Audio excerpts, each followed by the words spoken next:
ligação dela aqui com o comecinho do intestino delgado, essa partezinha aqui, ó, que está indicada com a setinha 3, é duodeno, tá? Essa estrutura aqui, que a gente está vendo com os números de 1 e 2, essa estrutura aqui é o pâncreas, tá? Então, vamos ver quais são as opções que a gente tem aí. A respeito das estruturas apontadas, assinale a alternativa correta. Nossa alternativa correta aqui é letra C. A estrutura 2, que é exatamente o pâncreas, transporta uma secreção exócrina. Correto. Qual é a secreção exócrina que o pâncreas transporta? O suco pancreático. Por que que o suco pancreático é uma secreção exócrina? Porque esse suco, ele é liberado de dentro do pâncreas para o duodeno. Então, está saindo de dentro da estrutura onde ele foi produzido. Quais seriam as secreções endócrinas produzidas pelo pâncreas? Seria insulina e glucagon, tá? Que são os hormônios, e aí eles são lançados na corrente sanguínea, ok? Então, aqui a nossa resposta é letra C. Vou subir um pouquinho. Subi demais. Número 6.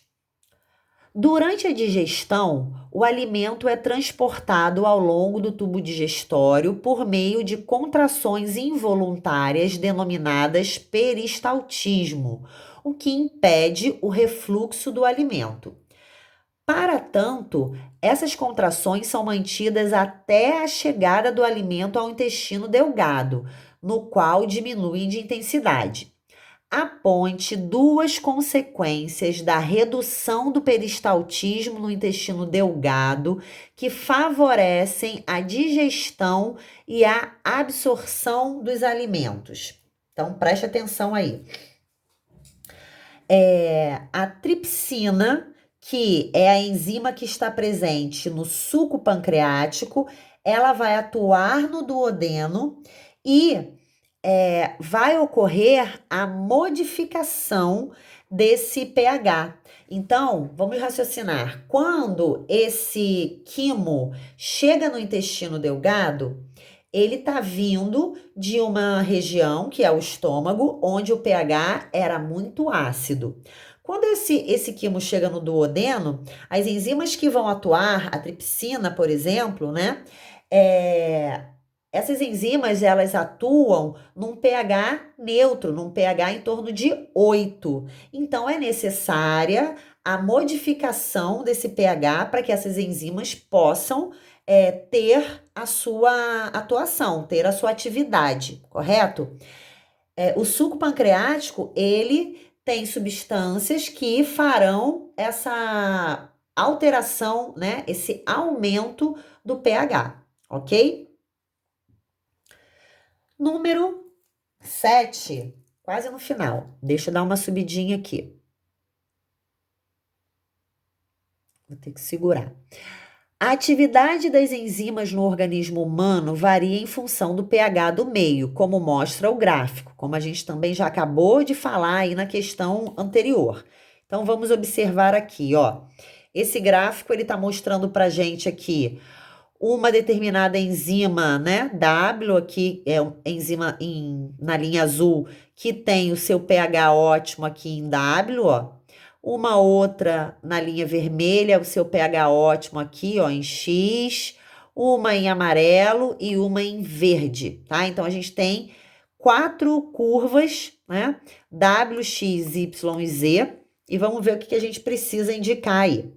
A curva que representa a variação da atividade da tripsina, enzima proteolítica do suco pancreático e que atua no intestino delgado, é identificada pela letra.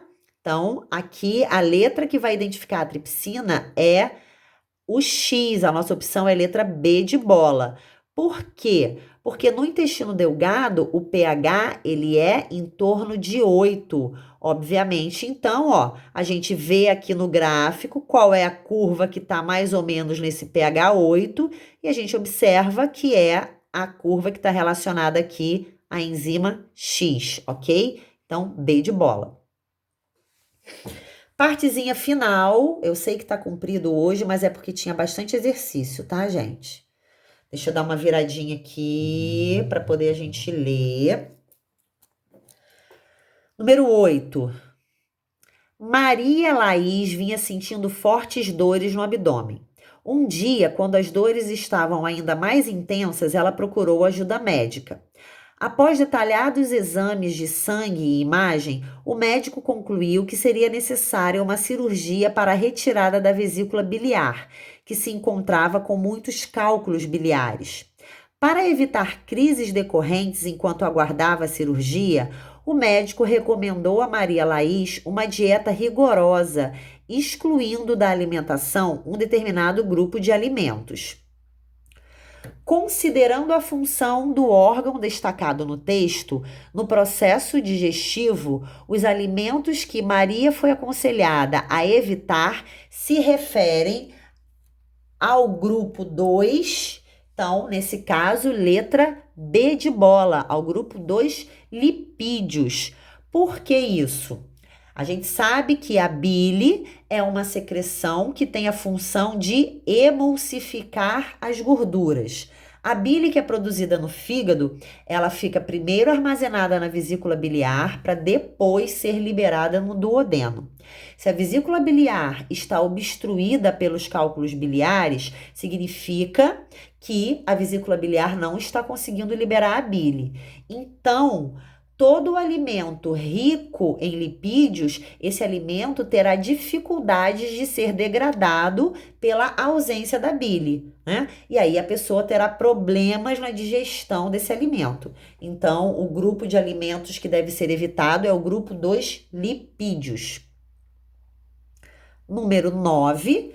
Para avaliar o processo digestivo que ocorre no estômago humano, um estudante colocou água, fragmentos de carne, bicarbonato de sódio e pepsina em um recipiente.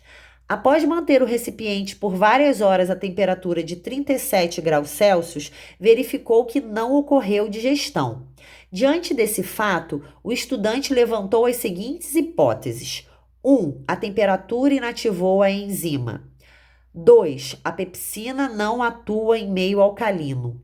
3. O substrato foi inadequado para a enzima. Dessas hipóteses, apenas, então aqui ó, a letra B é a nossa opção correta, apenas a opção 2 é verdadeira. A pepsina não atua em meio alcalino. A pepsina, ela precisa de um meio ácido para atuar, que é exatamente o ambiente do estômago, né? A acidez do ambiente do estômago. O fato do estudante ter colocado o bicarbonato de sódio fez com que esse pH fosse elevado. Por isso, a enzima não conseguiu atuar. Tá? A última, vamos ver. Uma mistura de suco pancreático, proteína, gordura e celulose foi repartida por 2 tubos de ensaio. Ao tubo 1 acrescentou-se uma base e ao tubo 2 um ácido. Que alternativa seguinte indica corretamente os resultados esperados nessa experiência? O sinal de menos indica ausência de digestão. Então, vamos ver aí. Das opções que nós temos, a nossa opção correta é a letra E. É a última, tá? No tubo 1, que tinha pH 8, ocorreu a digestão de proteína e gordura, ok? E no tubo 2 de pH 3, não houve a digestão de nenhuma substância aqui. Só para a gente relembrar, ao tubo 1 acrescentou-se uma base e ao tubo 2 acrescentou-se um ácido. Então, por isso no tubo 1 o pH estava 8 e por isso no tubo 2 o pH estava 3, ok? Então, letra E. Gente, terminamos essa correção, por isso que a aula ficou mais compridinha aí, para a gente corrigir tudo. Marquem as questões que vocês tiverem ficado com dúvida, que vocês não tiverem entendido, mesmo eu tendo falado, ou então porque eu expliquei muito rapidinho e você não conseguiu entender. Marque essa questão e vamos tirar as dúvidas aí no Google Class. Me chama no Google Class para a gente poder tirar as dúvidas que vocês ficaram, tá? Só para relembrar. Então, esses 2 capítulos que nós corrigimos serão os capítulos cobrados na prova. Tecido nervoso, capítulo 15, e sistema digestório, capítulo 16. Tá bom, gente? É isso. Bons estudos para vocês. Fiquem com Deus. Semana que vem a gente se encontra. Beijo no coração.